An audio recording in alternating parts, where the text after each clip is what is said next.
मक्का के हर कबीले से चुने गए मुसल्लह अफराद खामोशी से आगे बढ़ रहे थे, रात के अंधेरे में सीधे नबी पाक के घर की तरफ। उनके जमा होने का मकसद आपको कत्ल करना था। उन्होंने एक मोहतात मंसूबा बनाया था और वो सही वक्त का इंतजार कर रहे थे, लेकिन क्या वो कामयाब हुए? ये समझने के लिए कि बात यहाँ तक कैसे पहुंची, आइए पहले थोड़ा पीछे चलते हैं। ये नबूवत का 13वां साल था। नबी पाक ने अपने साहबा से फरमाया, मुझे ख्वाब में तुम्हारी हिजरत की जगह दिखाई गई है। ये खजूर के दरख्तों वाली सरजमीन है जो 2 पथरीले रास्तों के दरमियान वाक़ है। 2 साल की अनथक तैयारियों के बाद इस्लाम यसरब में अपनी जड़ पकड़ चुका था और मदीना के दरवाजे मुसलमानों के लिए खुल चुके थे। बेअत उक़बा सानिया हो चुकी थी और अब अल्लाह ने हिजरत का मकाम चुन लिया था अपने रसूल और उनके सहाबा के लिए। और यूं हिजरत के दिनों का आगाज हो गया। वो दिन जो मुश्किलात से भरपूर होंगे, लेकिन साथ ही मौजज़ात से भी।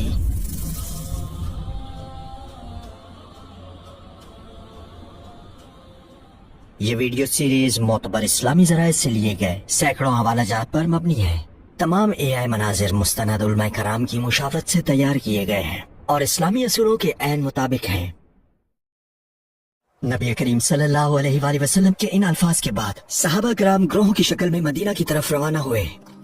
आमिर बिन रबिया और उनकी अहलिया लैला हिजरत करने वाले अव्वलीन लोगों में शामिल थे। उन्होंने इससे पहले हबशा की तरफ भी हिजरत की थी और अब अपने ईमान की खातिर वो दूसरी बार अपना वतन छोड़ रहे थे।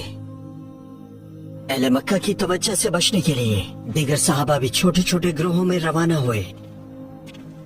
ये सुनने में तो आसान लग सकता है, लेकिन हकीकत में ये असफार हमारे बयान करने से कहीं ज्यादा मुश्किल थे। हर काफिले को यसरब पहुंचने से पहले कई मुश्किलात का सामना करना पड़ा। जब भी अहले मक्का लोगों को हिजरत करते देखते तो वो उन्हें रोकने की कोशिश करते और अगर वो उन्हें पकड़ने में कामयाब हो जाते तो उन्हें घसीट कर वापस मक्का लाते और उन पर तशद्दुद करते। साहबा के लिए एक और तकलीफ के बाद अपना प्यारा वतन पीछे छोड़ना था। उनके वो घर जहाँ उन्होंने सालों गुजारे, उनकी यादें, ये एक इतनी बड़ी कुर्बानी थी जो हर कोई नहीं दे सकता था। वो अपनी जिंदगी सिर्फ इस्लाम की खातिर जी रहे थे। उन्हें इस दुनिया से कोई लगाव नहीं था। अगर अल्लाह और उसके रसूल की यही मर्जी थी तो ये उनके लिए काफी था। वो हर कीमत पर हिजरत करने को तैयार थे। लेकिन साहबा में एक हस्सी जरा मुख्तलिफ थी।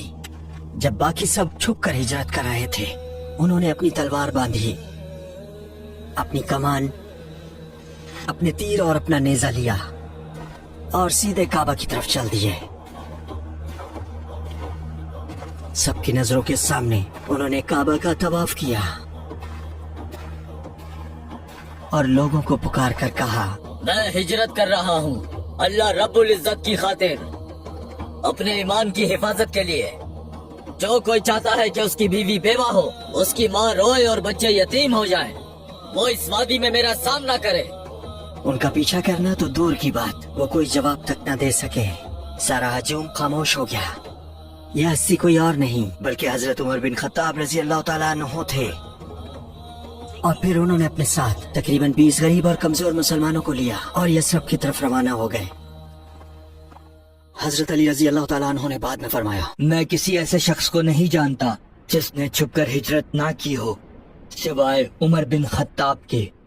जो मुसलमान मक्का से हिजरत करके आए हैं उन्हें महाजरीन कहा गया और मदीना के वो मुसलमान जिन्होंने उनका इस्तकबाल किया और मदद की उन्हें अंसार कहा गया। अंसार ने महाजरीन का बड़ी मोहब्बत से इस्तकबाल किया, उन्हें अपने घरों में ठहराया और उनका ख्याल रखा। और जो महाजरीन अकेले थे वो एक और गैर शादीशुदा सहाबी साद बिन खसीमा के घर ठहरे। जो लोग पीछे रह गए थे वो अली, अबू बकर, नबी सल्लल्लाहु अलैहि वसल्लम, उनके अहले खाना और वो सहाबा थे जिन्हें मक्का के मुश्रिकीन ने कैद कर रखा था।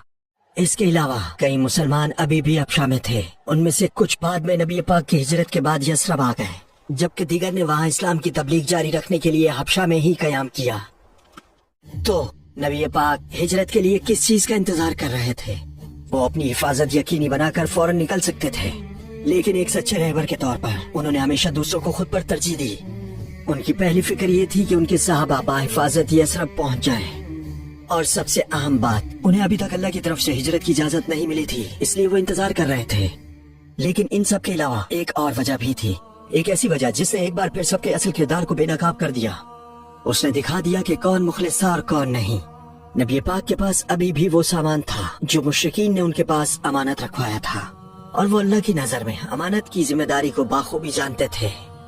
ऐसे कठिन वक्त में भी वो उन्हें उनके मालिकों को वापस करने का मंसूबा बना रहे थे। मक्का के मुशरिकीन को समझना वाकई ही बहुत मुश्किल है। एक तरफ वो नबी पाक को अपना दुश्मन समझते थे, उन्होंने आपको कत्ल करने की कोशिश की, आपको झूठा और जादूगर कह के तौहीन की। फिर भी दूसरी तरफ वो मुसलसल अपनी कीमती अशिया आपके पास अमानत रखवाते रहे और कभी उन्हें वापस न मांगा। वो अब भी आपकी बात पर भरोसा करते थे और आपको सबसे ज्यादा अमानतदार शख्स मानते थे, ये जानते हुए कि आप कभी किसी किस्म की बेईमानी या धोखाधड़ी में मुलव्वस नहीं रहे। लेकिन जिस चीज की आप उन्हें दावत देते थे वो उनके अपने मफादात के खिलाफ थी। अबू बकर और अली रजी अल्लाह ताला अन्हुमा को इस हिजरत में शायद सबसे मुश्किल काम सर अंजाम देने थे। अबू बकर मुसलसल नबी पाक के पास आते और हिजरत की इजाजत मांगते थे, लेकिन नबी पाक उन्हें अभी इजाजत नहीं देते थे।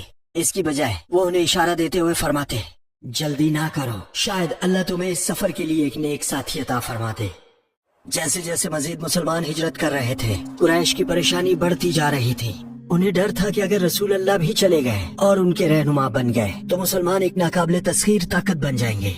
और इससे भी बढ़कर जो कि शाम का तिजारती रास्ता यसरब से होकर गुजरता था, उनका वो रास्ता भी कट सकता था। वो ऐसा हरगिज नहीं होने दे सकते थे। इसलिए वो कोई हल निकालने के लिए दारुल नदवा में जमा हुए। सब ने नबी पाक सल्लल्लाहु अलैहि वसल्लम के बारे में अपनी राय दी। कुछ ने कहा, उन्हें कैद कर दो, उन्हें जिला वतन कर दो, कुछ ने तो यहाँ तक कहा, उन्हें कत्ल कर दो। लेकिन इनमें से कोई भी तजवीज कबूल नहीं की गई, खास तौर पर कत्ल करने वाली। ये बहुत खतरनाक था, क्योंकि अगर वो ऐसा करते तो बनु हाशिम के साथ एक खूनी दुश्मनी शुरू हो जाती। वो इंतकाम से डरते थे। आखिरकार अबू जहल एक शैतानी मंसूबा लेकर आया। उन्हें कत्ल करने के सिवा कोई चारा नहीं। ऐसा करने के लिए हम हर कबीले से एक मजबूत नौजवान का इंतखाब करेंगे और उनमें से हर एक को एक तेज तलवार देंगे। फिर वो सब मिलकर उन पर वार करेंगे और उन्हें कत्ल कर देंगे, और इस तरह हम उनसे छुटकारा पालेंगे। इस तरह किसी को मालूम नहीं होगा कि असल कत्ल किसने किया, और बनु हाशिम में इतनी हिम्मत नहीं होगी कि वो बेवक्त तमाम कबीलों का सामना करें और उन्हें दियत कबूल करनी पड़ेगी। हम वो अदा कर देंगे और मामला खत्म हो जाएगा। चुनाचे सब ने उसके मंसूबे से इत्तफाक किया, लेकिन एक हकीकत थी जिस पर मुशरिकीन ने गौर नहीं किया था।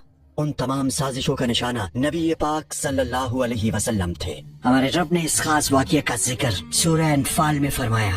और याद कीजिए, जब काफिरों ने आपके खिलाफ साजिश की कि आपको कैद कर लें या आपको कत्ल कर दें या आपको मक्का से निकाल दें, वो अपनी चालें चल रहे थे और अल्लाह अपनी तदबीर कर रहा था। और अल्लाह सबसे बेहतर तदबीर करने वाला है। जबकि मुशरिकीन अपने मंसूबे बनाने में मसरूफ थे, अल्लाह का मंसूबा कहीं ज्यादा बड़ा था। जिब्राइल अलैहिस्सलाम के जरिए उसने नबी पाक को उनकी साजिशों से आगाह कर दिया और आपको हिजरत का हुक्म दे दिया। वो बाबरकत सफर जिसका तज़किरा सदियों तक होना था, शुरू होने वाला था। 12 तवील सालों तक आपने मक्का में इस्लाम फैलाने के लिए जिद्दोजहद की थी।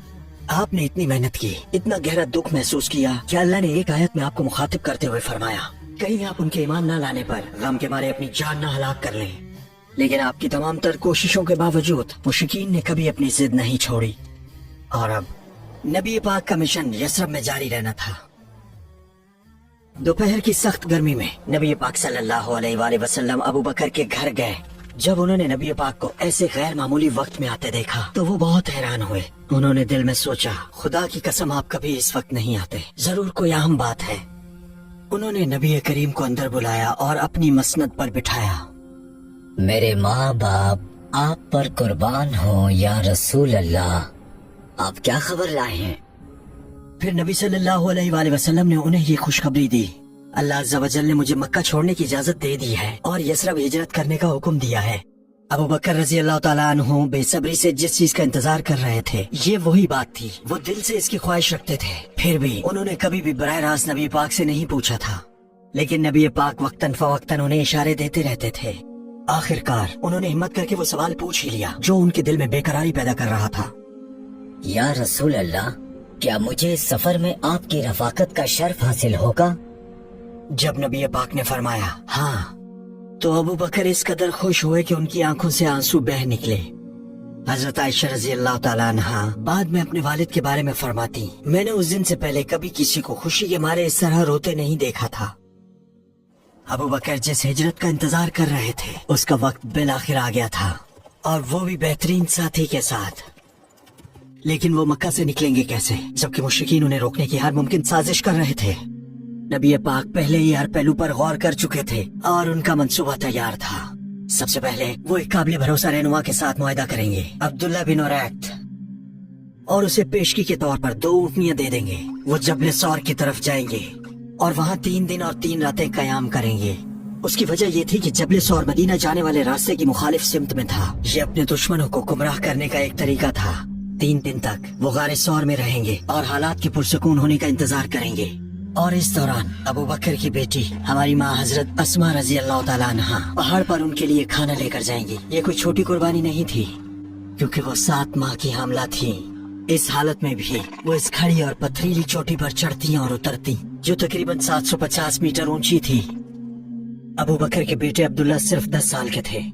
उनका काम बाजार में घूमना था, मुश्रिकीन की बातें गौर से सुनना और वो खबरें उन तक पहुंचाना था। एक और सहाबी आमिर बिन फहीरा अपने जानवरों को इसी रास्ते पर चराने लाते जहां से वो गुजरते, ताकि उनके कदमों के निशानात मिट जाएं। इस अमल के हर कदम की बड़ी एहतियात से मंसूबाबंदी की गई थी। इन सब कामों में नबी पाक अपनी उम्मत को इंतहाई खूबसूरत अंदाज में अल्लाह पर तवक्कल करना सिखा रहे थे। उन्होंने पहले अल्लाह से मदद मांगी, फिर अपना मंसूबा बनाया, जरूरी एहतियाती तदबीर इख्तियार की, वो सब कुछ किया जो वो कर सकते थे, और फिर नतीजा अल्लाह पर छोड़ दिया।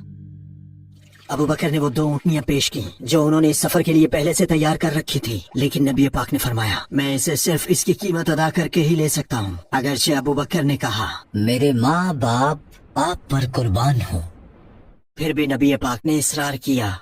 कोई और चारा ना पाकर अबू बकर को मानना पड़ा, और नबी पाक ने वो ऊँटनी कर्ज के तौर पर ले ली। वो पहले मौके पर ही इसे अदा कर देंगे। ये ऊँटनी कस्वा थी, नबी पाक की मशहूर ऊँटनी। ये एक खास ऊँटनी थी और सीरत में इसका जिक्र कई बार मिलता है। और यसरब पहुंचने के बाद ये एक अहम मामले में बड़ा कलीदी किरदार अदा करने वाली थी, क्योंकि मुश्रिकीन किसी भी लम्हे कोई कदम उठा सकते थे, इसलिए उन्हें जल्द अज जल्द निकलने की जरूरत थी। लेकिन उनके पास मौजूद अमानतों का क्या होगा? नबी पाक हजरत अली के पास गए, उन्हें बताया कि वो हिजरत करने वाले हैं, और फरमाया, आज रात मेरे बिस्तर पर सो जाना और खुद को मेरी इस सब्ज चादर से ढांप लेना। डरना मत, तुम्हें कोई नुकसान नहीं पहुंचेगा।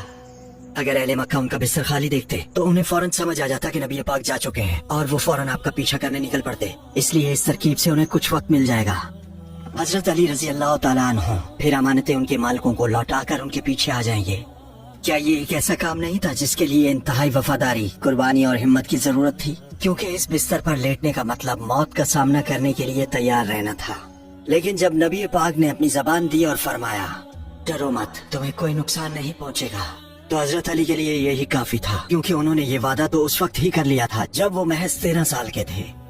याद करें, जब नबी पाक ने एक बार पूछा था, कौन मेरी पुकार पर लब्बैक कहेगा और मेरा मददगार बनेगा, उन्होंने अपना हाथ उठाया और कहा, या रसूल अल्लाह, मैं आपकी मदद करूंगा, अगरचे मैं इन सब में सबसे कम उम्र हूँ। और अब वो वाकई अपने इन अल्फाज को सच साबित कर रहे थे। नबी पाक ने अली को अपने बिस्तर पर लेटाया और उन्होंने एक दूसरे को अलविदा कहा। लेकिन जैसे ही आप निकलने वाले थे, घर को घेरे में ले लिया गया। हर कबीले से माहिर तलवारबाज आ चुके थे और उन्होंने घर का मुहासरा कर लिया था। तो अब क्या होने वाला था? क्या वो फौरन अंदर घुस जाएंगे? अगरचे वो दौरे जाहिलियत के लोग थे, लेकिन फिर भी उनमें गैरत का एक एहसास था। उनके नजदीक किसी को उसके घर के अंदर कत्ल करना बुज़दिली का एक शर्मनाक फेल था। इसलिए वो इंतजार कर रहे थे कि नबी पाक बाहर आए, और रसूल अल्लाह पर मुकम्मल तवक्कुल के साथ जरा सा भी खौफ महसूस नहीं कर रहे थे। आपने मुट्ठी भर मिट्टी ली, उसे मुश्रिकीन की तरफ फेंका और सूरह यासीन की इब्तदाई 9 आयत की तिलावत करते हुए उनके बिल्कुल बीच से गुजर गए। 9वीं आयत में अल्लाह फरमाता है, और हमने एक दीवार उनके आगे बना दी है और एक दीवार उनके पीछे, और उन्हें ढांप दिया है, सो वो नहीं देखते। आंखें तभी देख सकती हैं जब बिनाई का हकीकी मालिक अल्लाह उन्हें देखने की इजाजत दे।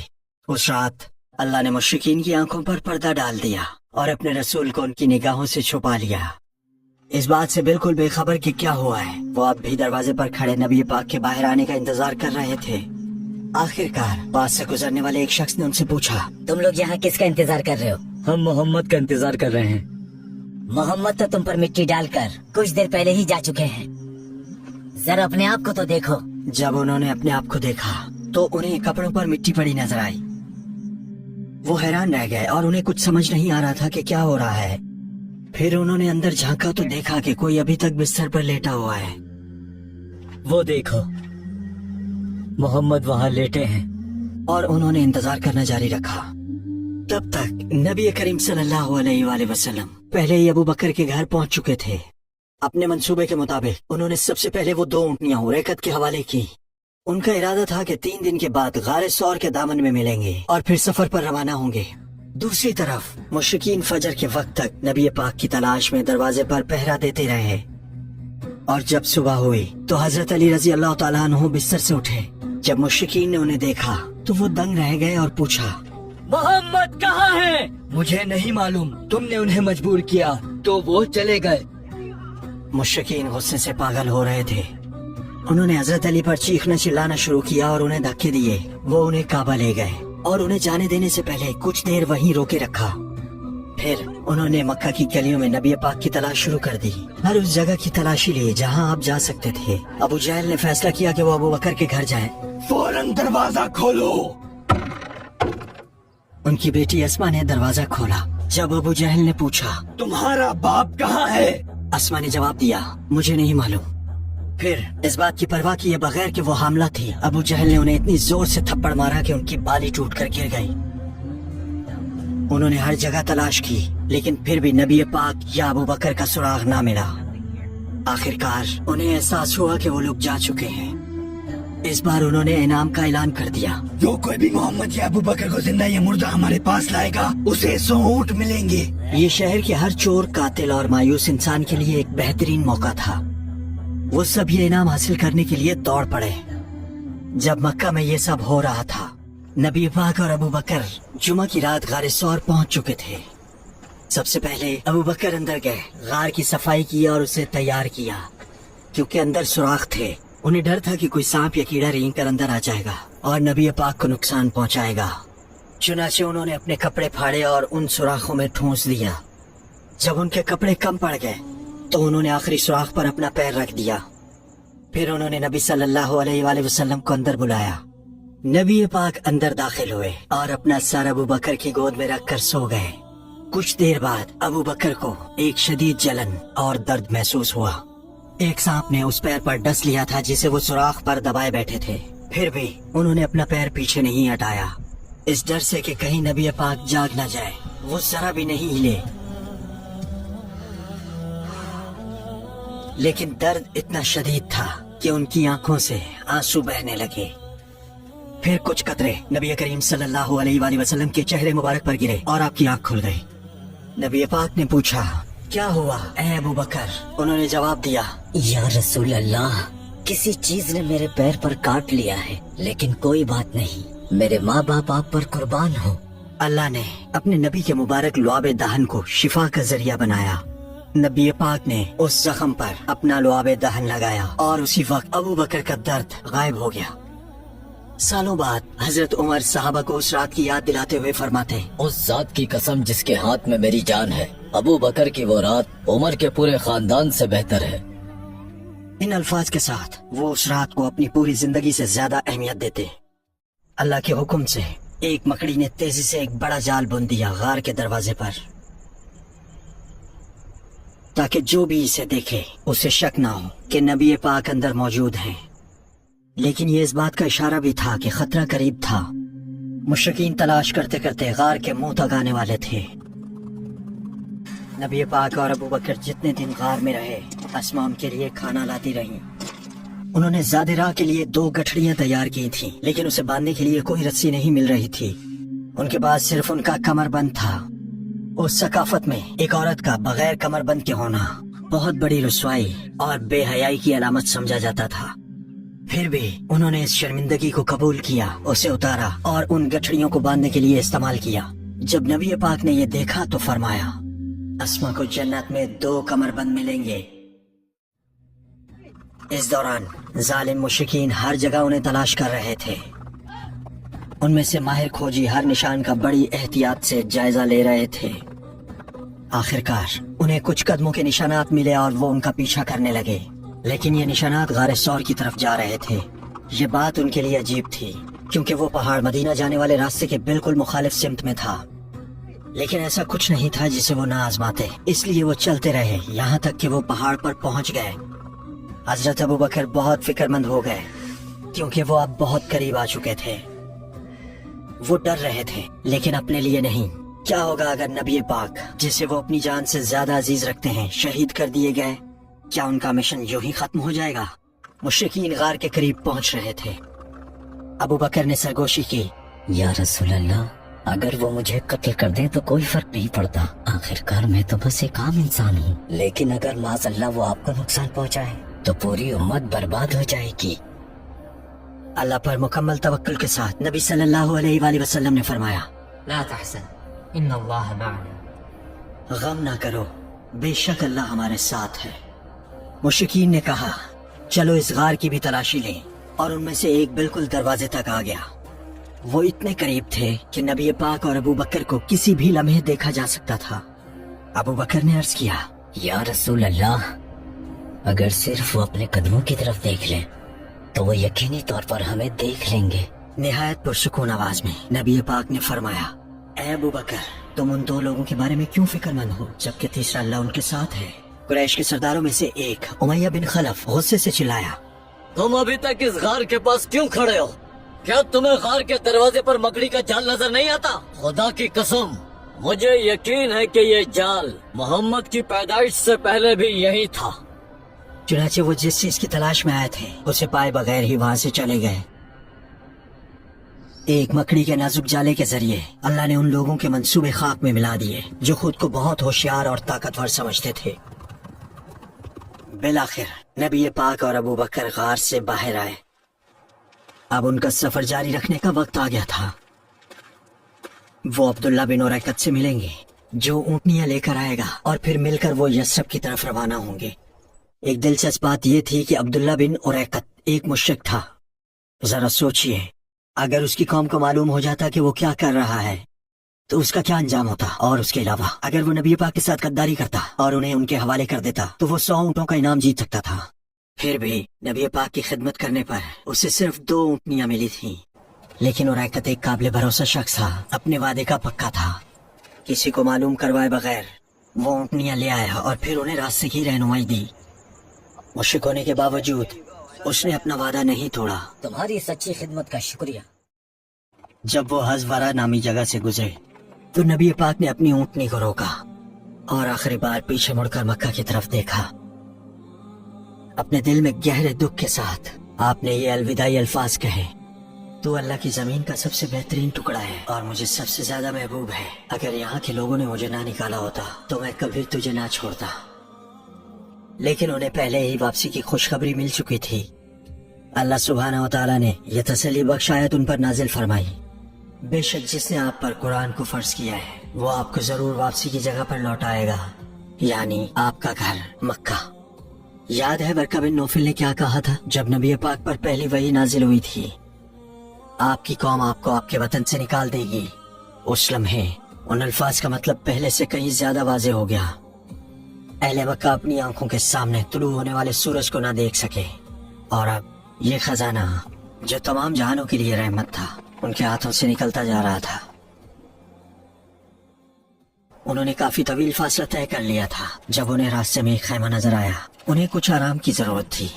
ये खैमा अबू माबद और उनकी एलिया उम्मे माबद का था। नबी पाक सल्लल्लाहु अलैहि वसल्लम ने उन्हें सलाम किया। आप कुछ खाना खरीदना चाहते थे, इसलिए आपने उनसे पूछा, क्या आपके पास खजूरें या कुछ और खाने को है? उम्मे माबद किसी मेहमान को खाली हाथ लौटाने पर शर्मिंदगी महसूस कर रही थी। उन्होंने कहा कि उनके पास पेश करने के लिए कुछ नहीं है। फिर नबी पाक की नजर एक कमजोर सी बकरी पर पड़ी और आपने पूछा, क्या इसका कोई दूध नहीं? उम्मे माबद ने जवाब दिया, इसके जिस्म में तो खून तक नहीं, ये दूध कैसे दे सकती है? फिर नबी पाक ने बकरी का दूध दोने की इजाजत मांगी और उम्मे माबद ने आपको इजाजत दे दी। नबी सल्लल्लाहु अलैहि वसल्लम ने बकरी पर अपना हाथ रखा और उसके थनों पर फेरा। आपने फरमाया बिस्मिल्लाहिर्रहमानिर्रहीम और दुआ की। फिर आपने उनसे एक बर्तन लाने को कहा और बकरी का दूध दोना शुरू किया। उनकी हैरत की इंतहा ना रही। उस कमजोर बकरी ने इतना दूध दिया कि वो पूरा बर्तन भर गया। वहाँ मौजूद सब ने जी भर कर पिया। नबी पाक ने इसे 3 बार दुआ और तीसरा बर्तन उम्मे माबूद के लिए छोड़ दिया और फिर वो अपने सफर पर आगे बढ़ गए। बाद में उम्मे माबूद ने बताया कि इस बकरी ने सालों तक दूध दिया, यहाँ तक कि कैद साली के दौरान भी, जब बाकी सब कुछ खत्म हो चुका था, तब भी वो हर सुबह और शाम उसे धोते थे। मुश्किलात का ये सफर अभी खत्म नहीं हुआ था। हर कदम पर वो मौत के मुसलसल खतरे के साए में अपना रास्ता तय करते रहे। 100 ऊंटों के इनाम की खबर पूरे मक्का में फैल चुकी थी और बहुत से लोग उसे हासिल करने के लिए दौड़ पड़े। उनमें से एक सराका था। उसे बताया गया कि 3 लोगों का एक ग्रोह फलां सिमत की तरफ जा रहा है। वो समझ गया कि वो कौन है, लेकिन इनाम बहुत बड़ा था और वो ये सारा इनाम अपने लिए जीतना चाहता था। इसलिए उसने ऐसे जवाब दिया जैसे ये कोई आम बात ना हो और कहा, नहीं, तुमने जिन लोगों को देखा वो फला लोग थे, कुछ देर पहले यहाँ से गुजरे थे, हमने भी उन्हें देखा था। लेकिन फिर वो अपने घोड़े पर सवार हुआ और निकल पड़ा।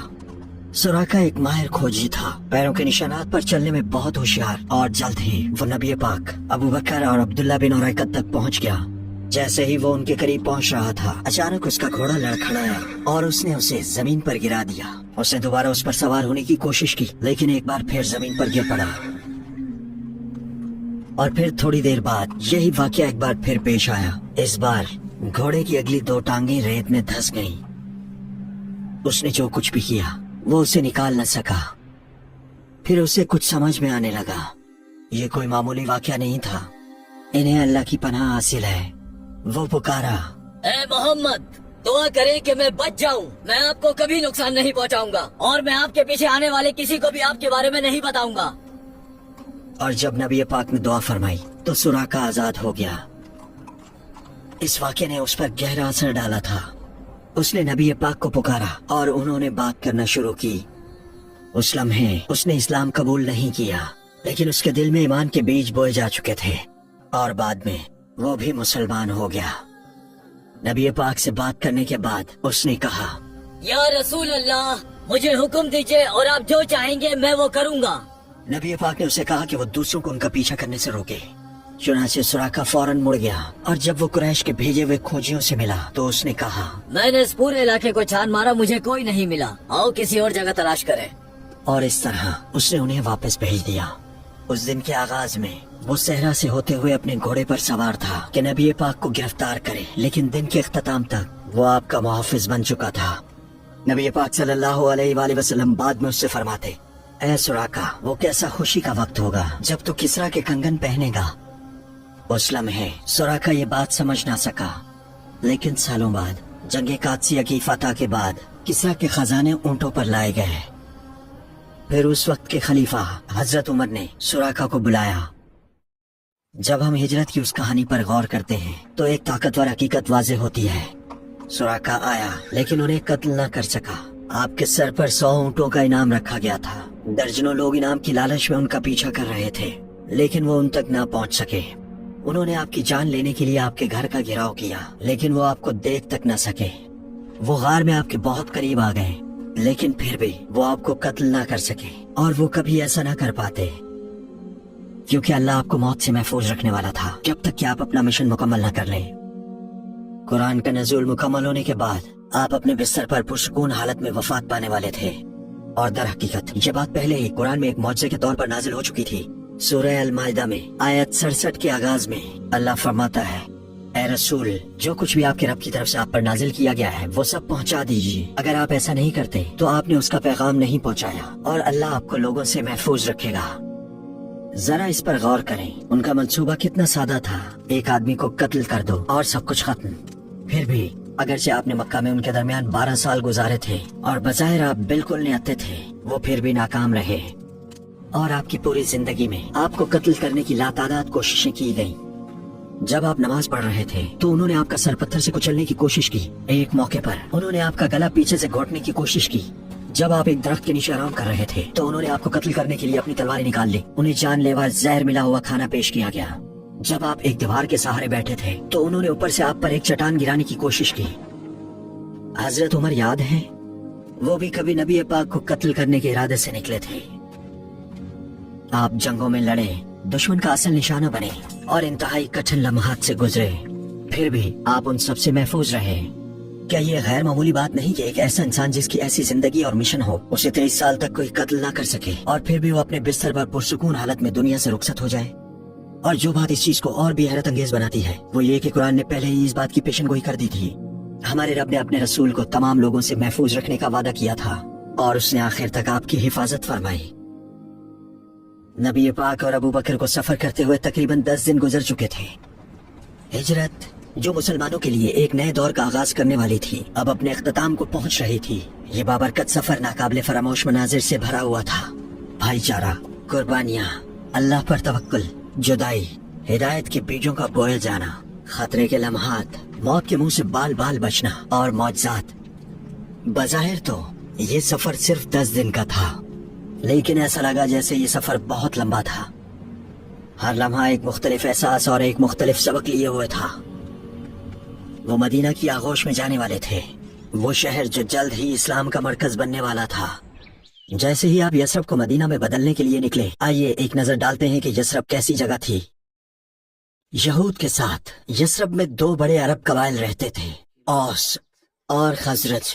यहूद उन 2 अरब कबाइल से पहले यसरब में आकर आबाद हुए थे, क्योंकि अपनी किताबों के जरिए वो जानते थे कि आखिरी नबी एक दिन यसरब की तरफ हिजरत करेंगे। यही वो वजह थी कि उन्होंने यहाँ रहने का फैसला किया था। वो 3 कबाइल में बटे हुए थे, बनु कायनुका, बनु कुरैजा और बनु नदीर।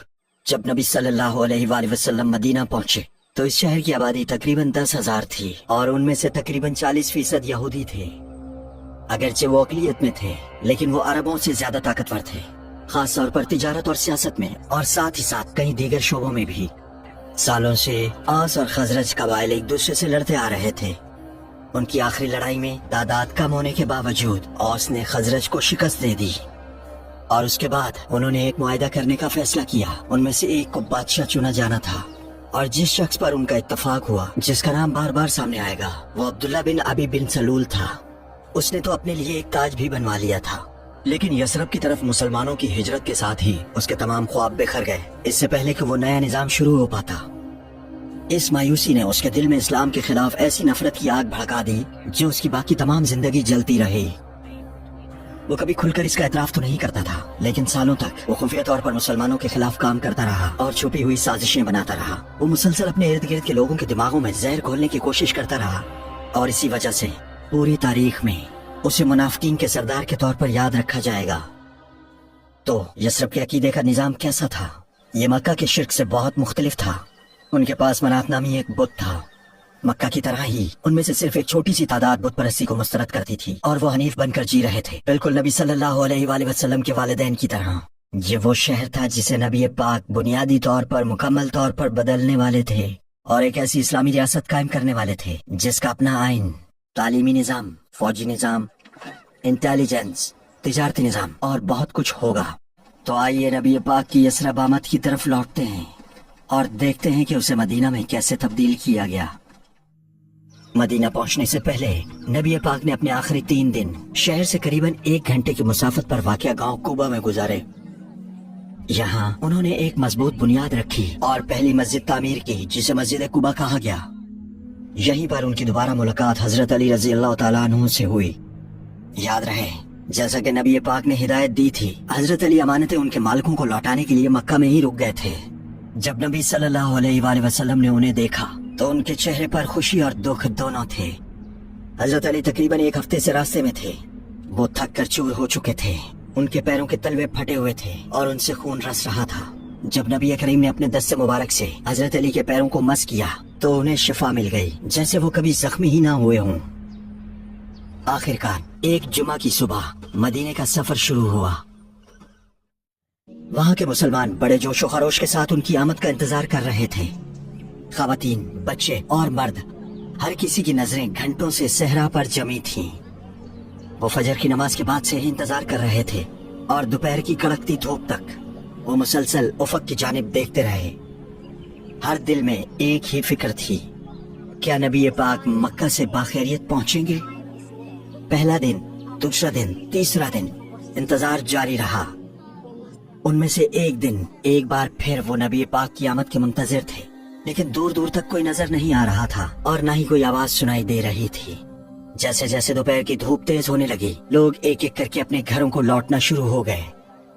उसी लम्हे एक आवाज उभरी। ए अरबों, तुम्हारा बादशाह आ गया। वो शख्स जिसने इस तवील इंतजार की खुशखबरी दी वो एक यहूदी था।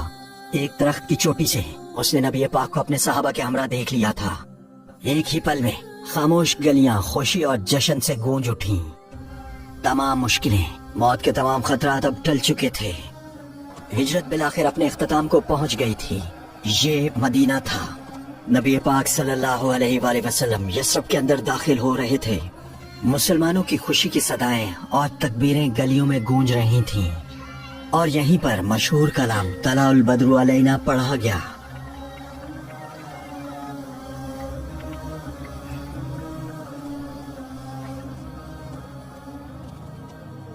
एक आवाज के साथ हर कोई, बच्चे, जवान और बूढ़े, इस नूर का इस्तकबाल कर रहे थे जो इन पर इन अल्फाज के साथ तलू हुआ था। जरा इस लम्हे में वहाँ होने का तस्वुर करें। वदा की घाटियों से हम पर 14वीं का चांद तुलू हुआ। जब तक अल्लाह को पुकारने वाला बाकी है, हम पर शुक्र वाजिब है। ऐ हम में भेजे जाने वाले, आप वो पैगाम लाए हैं जिसकी अतात की जाएगी। आपने इस शहर को शर्फ बख्शा है। खुश आमदीद, अल्लाह की राह की तरफ बुलाने वाले बेहतरीन दाई, अंबिया में सबसे आखिरी और अजीम तरीन नबी आ रहा है, अपने साथ वही लाते हुए, यानी कुरान, जो तमाम जमानों और पूरी इंसानियत से मुखातिब होगा। वो सबसे अजीम खुशखबरी ला रहे हैं, एक अबदी आखिरत की खुशखबरी और हमेशा रहने वाली खुशी का वादा। जरा तस्वुर करें, वो अब आपके शहर में रहेंगे। आप उन्हें मुसलमानों की इमामत करते देखेंगे, उनकी महफिलों में उनके साथ बैठेंगे। शायद वो आपसे आपका हाल पूछें। आप उन्हें कोई ऐसी मुश्किल बताएंगे जो आपने कभी किसी और से नहीं कही। इस जमीन पर अल्लाह के रसूल आपको गले लगाएंगे और तसल्ली देंगे। शायद वो जो बात आपसे कहें सदियों तक एक हदीस के तौर पर आगे पहुंचाई जाए। आप आयात के नजूल के गवाह बनेंगे। बहुत सी ऐसी चीजें हैं जिनके आप ख्वाब देख सकते हैं और ख्वाहिश कर सकते हैं, लेकिन क्या आप जानते हैं कि आपकी सबसे बड़ी ख्वाहिश क्या होगी? मेरे ख्याल से वो ये होगी कि आप उन्हें अपने घर में बतौर मेहमान ठहराएं, बिल्कुल उसी तरह जैसे उस वक्त हर सहाबी की यही ख्वाहिश थी। हर कोई सोच रहा था आप कहाँ कयाम करेंगे, क्योंकि मदीना में उनका भी कोई घर नहीं था। उनकी ऊँटनी की लगाम थाम कर वो उन्हें ये कहकर दावत दे रहे थे, या रसूल अल्लाह, बराए करम हमारे घर तशरीफ लाएं। लेकिन नबी पाक ने फरमाया, ऊँटनी को इसके हाल पर छोड़ दो, क्योंकि इसे हुक्म दिया गया है कि इसे कहाँ रुकना है। तो वो जगह कौन सी होगी? सब ये जानने के लिए बेचैन थे कि कस्वा ऊँटनी कहाँ रुकेगी। जैसे वो कोई जगह ढूंढ रही हो, वो चलती रही, अपने सर को दाएं बाएं घुमाते हुए, यहाँ तक कि आखिरकार वो एक जमीन के टुकड़े पर रुक गई और बैठ गई। नबी पाक सल्लल्लाहु अलैहि वसल्लम ने फरमाया, यही हम कयाम करेंगे। और पूछा कि ये जमीन किसकी है? ये दो यतीम बच्चों की थी। नबी पाक ने उन्हें बुलवाया और उसकी कीमत अदा करनी चाहिए। लेकिन उन दो यतीम नौजवानों ने जवाब दिया, या रसूल अल्लाह, हम इसका अजर सिर्फ और सिर्फ अल्लाह से चाहते हैं। नबी पाक ये सुनकर बहुत खुश हुए, लेकिन वो कभी भी बगैर अदायगी के यतीमों का हक ना लेते, इसलिए आपने उनकी पेशकश कबूल ना की। इसके बजाय अबू बकर ने उसकी पूरी कीमत यानी 10 मिस्काल सोना देकर वो जमीन खरीद ली, और इसी जमीन पर वो मस्जिद, जिसे आज हम मस्जिद नबी के नाम से जानते हैं, तामीर हुई थी। जरा अबू बकर की सखावत की अजमत के बारे में सोचिए। लाखों लोग इस मस्जिद में नमाज पढ़ते रहे हैं और इन तमाम का सवाब उनके नामा अमाल में भी लिखा जाता रहा। जब मस्जिद की तामीर जारी थी, नबी पाक करीबी जगह पर कयाम करना चाहते थे। आपने पूछा, हमारे रिश्तेदारों में से किसका घर करीब तरीन है? खालिद बिन जैद, जिन्हें अबू अयूब अंसारी के नाम से भी जाना जाता है, उन्होंने जोश से पुकारा, या नबीउल्लाह, मेरा घर सबसे करीब है, ये मेरा घर है और ये इसका दरवाजा है। फिर नबी पाक की मंजूरी से उन्होंने नबी पाक का सामान अपने घर के अंदर रखा और आपके लिए एक जगह तैयार की। नबी सल्लल्लाहु अलैहि वसल्लम 7 माह तक इस घर में कयाम फरमाने वाले थे। उनका सबसे पहला काम इस खरीदी हुई जमीन पर मस्जिद की तामीर की इब्तिदा करना था। अपने मुबारक हाथों से नबी पाक ने खुद उसकी बुनियाद का पहला पत्थर रखा। आपने मस्जिद की तामीर में खुद भी हिस्सा लिया। जब मुसलमानों ने आपको भी काम करते देखा तो उन्होंने और भी ज्यादा जोशो खरोश से काम किया। एक दिन जब नबी सल्लल्लाहु अलैहि वसल्लम ईंटें उठा रहे थे तो एक सहाबी ने अर्ज किया, या रसूल अल्लाह, ये मुझे दे दें, मुझे उठाने दें। लेकिन नबी पाक ने फरमाया, चाहो और उठाने के लिए कोई और ईंट ले लो, तो मुझसे ज्यादा अल्लाह के अजर के मोहताज नहीं हो। जिस तरह मदीना इस्लाम का मरकज बन गया, ये मस्जिद मदीना का मरकज बनने वाली थी। मदीना अब कोई ऐसा शहर नहीं रह सकता था जो सहरा में बामुश्किल गुजारा कर रहा हो और मुसलसल लड़ाइयों से तबाह हो रहा हो, और न ही ये कोई ऐसी जगह रह सकती थी जिसे ऐसे सरदार चलाते हों जो रिवायत पर छोटी सी बहस पर अपनी तलवारें निकाल लेते हों। वो दिन खत्म होने वाले थे जब एक शख्स अपने पड़ोसी पर हमला करने के लिए दूसरे से इत्तेहाद करता था। मुख्तसर ये कि शहर को अब ऐसी जगह नहीं रहना था जहाँ जिंदगी, जान, माल और इज्जत महफूज ना हो। इसे इस्लाम की नुमाइंदगी करनी थी और इसे हासिल करने के लिए नबी सल्लल्लाहु अलैहि वसल्लम को 3 दुश्मनों से लड़ना था: जहालत, गुर्बत और तनाज़ात, यानी इख्तलाफात, तकसीम और लड़ाइयाँ। तनाज़ात को रोकने के लिए उन्होंने एक ऐसा कदम उठाया जिसकी तारीख में इससे पहले कोई मिसाल नहीं मिलती। एक दिन आपने अनस बिन मालिक को हुक्म दिया कि वो मुहाजिरीन यानी मक्का से हिजरत करने वाले मुसलमानों और अंसार, उनके मददगार मदीना के मुसलमानों को बुलाएं। तकरीबन 45 मुहाजिरीन और 45 अंसार नबी पाक सल्लल्लाहु अलैहि वसल्लम के सामने जमा हुए। साहबा को बिल्कुल अंदाजा नहीं था कि उन्हें क्यों बुलाया गया है, क्या होने वाला था। मुसाब बिन उमैर अबू अयूब अंसारी के साथ, सलमान फारसी अबू दरदा के साथ। नबी पाक ने अंसार में से हर एक शख्स को मुहाजिरीन में से एक के साथ जोड़ा। ये तनाज़ात रोकने के लिए उनका एक शानदार हल था, अंसार और मुहाजिरीन के दरमियान मुआखात का रिश्ता। दूसरे लफ्जों में उन्होंने हिजरत करके आने वाले हर सहाबी को मदीना के एक सहाबी के साथ जोड़ा और उन्हें भाई करार दिया, क्योंकि वो बखूबी जानते थे कि उनके दरमियान इख्तलाफात को रोकने का वाहिद रास्ता भाईचारे की हकीकी समझ में पोशीदा था। और ऐसा करते हुए वो उन्हें यूं ही नहीं मिला रहे थे, वो उन सहाबा को जोड़ रहे थे जिनकी शख्सियत एक दूसरे से मिलती थी, जो बआसानी एक दूसरे के साथ घुल मिल सकते थे। इस तरह उन्होंने उन सबको एक दूसरे का भाई बना दिया, सिवाय एक के, अली रजी अल्लाह ताला अन्हु। जब उनके अलावा सबका नाम पुकारा जा चुका तो हजरत अली नबी पाक के पास सर झुकाए आए और अर्ज किया, या रसूल अल्लाह, आपने तमाम सहाबा को एक दूसरे का भाई बना दिया, लेकिन मुझे किसी का भाई नहीं बनाया। नबी पाक ने मुस्कुरा कर फरमाया, ऐ अली, तुम इस दुनिया और आखिरत में मेरे भाई हो। आपने अली को अपना भाई बना लिया था। यकीनन ये भाईचारा कहने की हद तक महदूद नहीं था। मैं तुम्हें भाई करार देता हूँ और बात वहीं खत्म हो जाती। मुहाजिर ने अपना घर पीछे छोड़ा था, वो शहर जहाँ वो पैदा हुआ और पला बढ़ा, अपनी दौलत, अपनी जायदाद और अपने रिश्तेदारों को छोड़ा था। अंसारी भाई ने उससे ये नहीं कहा अपना ख्याल खुद रखो, उन्होंने ये नहीं कहा मैं खुद बामुश्किल गुजारा कर रहा हूँ। दर हकीकत वो अपनी आधी दौलत अपने भाई को दे देते थे। तब से वो एक ही घर में एक साथ रहना शुरू कर देते। यकीनन मुहाजिरीन भी अपनी तरफ से पूरी कोशिश करते कि वो किसी पर बोझ ना बने। तारीख में पहली बार दुनिया ने ऐसा भाईचारा देखा, क्योंकि वो खलूस दिल से अपने भाइयों को खुद पर तरजीह दे रहे थे। उन बेलौस कुर्बानियों की तारीफ अल्लाह ने कुरान में एक आयत के जरिए भी फरमाई। नस्तईज़ु बिल्लाह व युसिरून अला अनफुसिहिम। वो उन्हें अपने आप पर तरजीह देते हैं और सदियों तक इस खूबी को ईसार के तौर पर सिखाया जाएगा। इस मुनफरिद निजाम के जरिए नबी पाक ने मुमकिन तनाज़ात को रोक दिया। फिर इन 3 मसाइल में से अगला मसला आया जिनका हमने जिक्र किया था, जहालत, तालीम की कमी। इसे हल करने के लिए जब नबी पाक सल्लल्लाहु अलैहि वसल्लम पहली बार मदीना पहुंचे तो आपने हुक्म दिया मस्जिद नबवी के साथ सुफा के नाम से एक मदरसा कायम किया जाए। दर हकीकत ये एक तरह से मक्का में दारुल अरकम का ही तसलसल था। सुफा में तकरीबन 70 सहाबा थे और उनमें से अक्सर के पास घर नहीं थे। उन्होंने खुद को सिर्फ कुरान, इसके मानी को ज्यादा गहराई से समझने और बरह रास्त नबी पाक से सीखने के लिए वक्फ कर दिया था। असहाबे सुफा माल के लिहाज से तो गरीब थे, लेकिन वो तकवा और इल्म में बहुत अमीर थे। वो अपनी रातें इबादत और सीखने में गुजारते थे। उनकी जरूरियात का ख्याल नबी पाक रखते थे और वो जो कुछ सीखते उसे दूसरों तक फैलाकर आपकी पैरवी करते और लोगों के लिए असातिज़ा का किरदार अदा करते।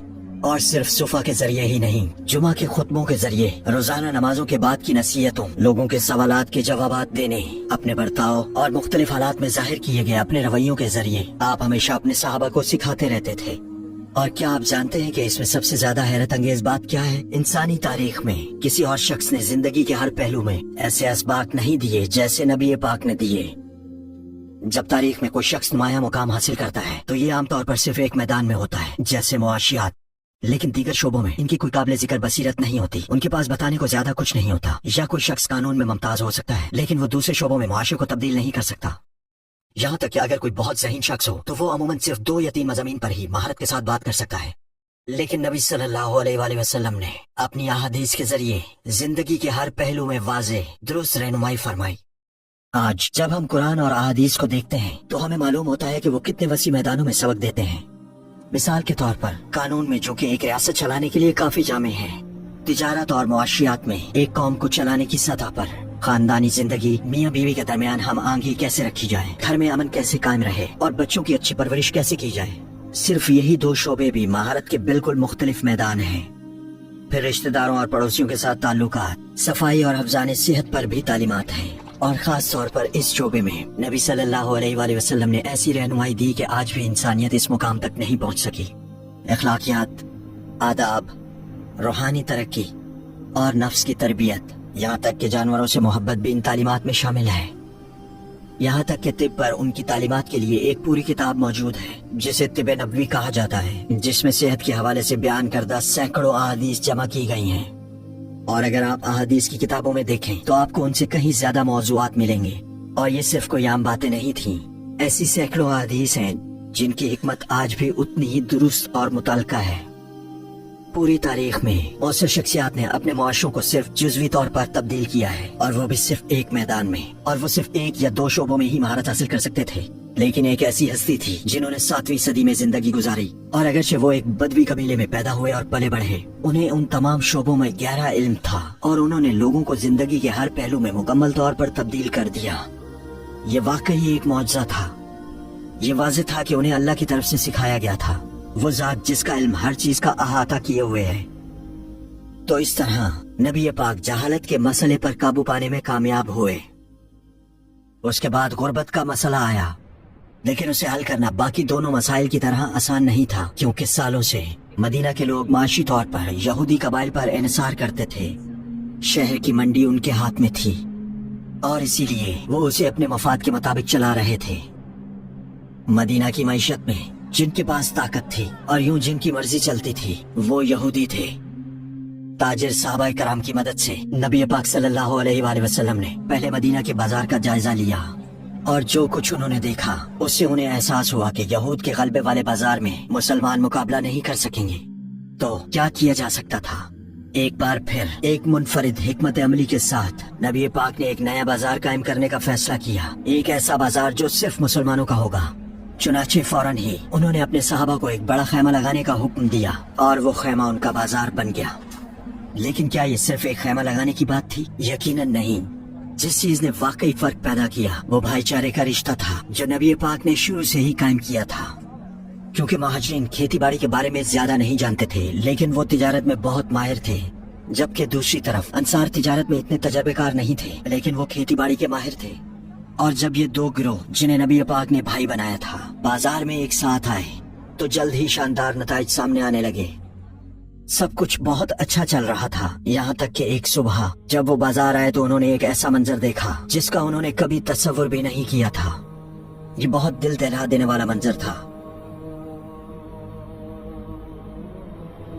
جس جگہ پر انہوں نے ایک دن پہلے تجارت کی تھی وہاں اب کچھ بھی نہیں تھا۔ لیکن ایسا کون کر سکتا ہے؟ یہ وہ لوگ تھے جو اس کامیابی سے خوش نہیں تھے، یہودی۔ وہ یہ برداشت نہیں کر پا رہے تھے کہ مسلمانوں کا بازار توجہ کا مرکز بن رہا ہے۔ چنانچہ ایک رات کعب بن اشرف نامی ایک یہودی، جو ایک شاعر بھی تھا اور گروہ کا سردار بھی، اس نے اپنے بندوں کو جمع کیا اور پوری جگہ کو تباہ کر دیا۔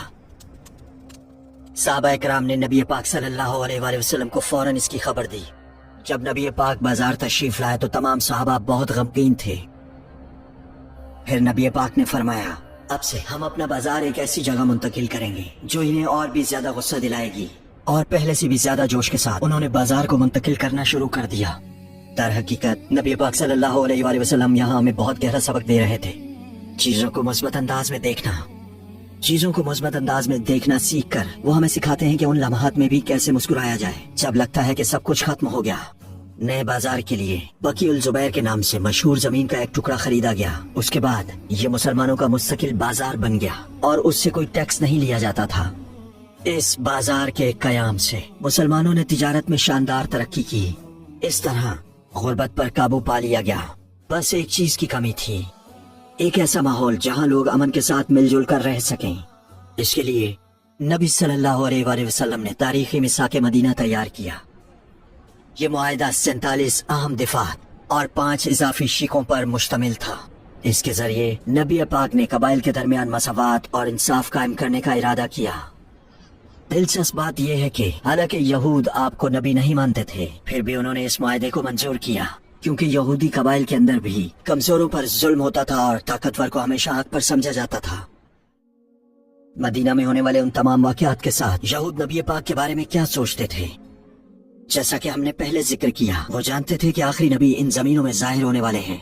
यही वो खास वजह थी कि उन्होंने मदीना में सुकूनत इख्तियार की थी। शहर की तरफ नबी पाक की हिजरत ने उन पर गहरा असर डाला था। वो हैरान होने लगे, क्या ये वाकई वही नबी हो सकते हैं या नहीं। दर हकीकत तौरात और इंजील में ऐसी बहुत सी आयात थीं जो नबी पाक की तरफ इशारा करती थीं। उनकी आमद की पेशनगोई की गई थी। आज भी, अगरचे उतनी नहीं जितनी उस वक्त थीं, कुछ वाज़ेह निशानियां अब भी तलाश की जा सकती हैं। तो उन किताबों में नबी पाक की आमद का जिक्र करना क्यों जरूरी था? क्योंकि उन किताबों ने लोगों को उनकी भलाई के लिए खबरदार किया और अहम वाकयात की पेशनगोई की। जरा सोचिए, एक नबी ज़हूर पजीर होता है और पूरी तारीख में वो पूरी दुनिया को किसी न किसी तरह मुतासिर करता है। 1400 साल गुजर चुके हैं और आज दुनिया का 1/4 हिस्सा उन पर ईमान रखता है। ये इंसानी तारीख के सबसे अजीम मामलात में से एक है। यकीनन इन नबी की आमद की पेशनगोई होनी ही थी, लेकिन कैसे? क्या उनका जिक्र एक अच्छे इंसान के तौर पर होगा या एक बुरे इंसान के तौर पर? दूसरे लफ्जों में, सहीफों को ये बताना था मुस्तकबिल में एक ऐसा शख्स आएगा। अगर वो बुरा होता तो इन किताबों ने खबरदार किया होता, मोहतात रहना, वो तुम्हारे दीन को नुकसान पहुंचाएगा। लेकिन अगर वो वाकई एक सच्चे नबी होते तो उन्होंने कहा होता, ये वो नबी हैं जो इस सच्चे दीन की वजाहत करते हैं जिसकी तालीम ईसा और मूसा ने दी थी। उनकी पैरवी करना ताकि तुम झूठे अकायद का शिकार न हो जाओ। क्या उन किताबों में आपके बारे में कोई मनफी निशानियां थी? एक भी नहीं। तो ये बिल्कुल वाज़ेह है कि उनका जिक्र मुस्बत अंदाज में किया गया था और इसी वजह से उस वक्त के बहुत से यहूदी और ईसाई उलमा मुसलमान हो गए। उनमें से एक अब्दुल्ला बिन सलाम थे, यहूद में एक मुअज़्ज़िज़ आलिम। बाद में जब उन्हें नबी पाक से मिलने का मौका मिला तो उन्होंने आपसे 3 सवाल पूछे और जो जवाबात उन्हें मिले उनसे वो दंग रह गए। उन्होंने कहा कि ऐसी बातें सिर्फ एक नबी ही जान सकता है। और सबसे हैरानकुन बात ये थी कि जब उन्होंने नबी पाक के चेहरे मुबारक की तरफ देखा तो कहा, ये किसी झूठे का चेहरा नहीं हो सकता, और फिर उन्होंने इस्लाम कबूल कर लिया। उनके अलावा और भी कई यहूदी उलमा थे जो मुसलमान हुए। इब्ने यामीन, मुखैरिक और काबुल अहबार, उनमें से हर एक की अपनी कहानी थी। और वो ईसाई उलमा जिन्होंने इस्लाम कबूल किया था वो थे बाज़ंतीनी पादरी दगातर, हबशा का बादशाह नजाशी, हबशा के पादरी और नजरान के लोग भी और कई दीगर भी। यकीनन ऐसे लोग भी थे जिन्होंने नबी पाक को कबूल नहीं किया। वो जानते थे कि एक नबी आने वाले हैं, लेकिन उन्हें ये बात पसंद नहीं आई कि मोहम्मद सल्लल्लाहु अलैहि वसल्लम बनी इसराइल से नहीं थे। दूसरे लफ्जों में, एक बार फिर नस्ल परस्ती ने तारीख में खुद को जाहिर किया। फिर सूरतुल बकरा की एक आयत नाजिल हुई और उसने उनकी अंदरूनी कैफियत को बहुत वाज़ेह अंदाज में बयान किया। जिन्हें हमने किताब दी है वो इन्हें ऐसे पहचानते हैं जैसे वो अपने बेटों को पहचानते हैं, लेकिन यकीनन उनका एक गिरोह जानते बूझते हक को छुपाता है। नबी पाक की जिंदगी के दौरान आपको ऐसी मिसालें मिलेंगी कि कैसे मदीना के इन 3 यहूदी कबाइल ने आपसे दुश्मनी में मसाइल खड़े किए, और हम देखेंगे कि उन्होंने आपकी तरफ से पेश किए गए अमन को कैसे ठुकराया। यसरब मदीना में तब्दील हो गया और वहाँ एक शानदार निजाम कायम किया गया। लेकिन ये इख्तिताम नहीं था। जाहिर है कुरैश मक्का के मुसलमानों को आराम से छोड़ने वाले नहीं थे। उन्हें जैसे ही पहला मौका मिलता वो उन सबको तबाह करने की कोशिश करते। उन दोनों फरीकों के दरमियान अभी बहुत कुछ होना बाकी था और अगली किस्त में हम मिलकर उसे देखेंगे। हम तारीख इस्लाम के सबसे अहम वाक़े के बारे में बात करेंगे। एक ऐसा वाक़या जो मुसलमानों को या तो बहुत बड़ी शिकस्त देने वाला था जिसका उन्होंने कभी सामना किया हो, या फिर उन्हें एक ऐसी ताकत देने वाला था जिसे उन्होंने पहले कभी नहीं जाना था। अगली किस्त के लिए तैयार रहें, क्योंकि हम तारीख के एक अजीम तरीन मोड़ के गवाह बनने वाले हैं, ग़ज़वा-ए बदर।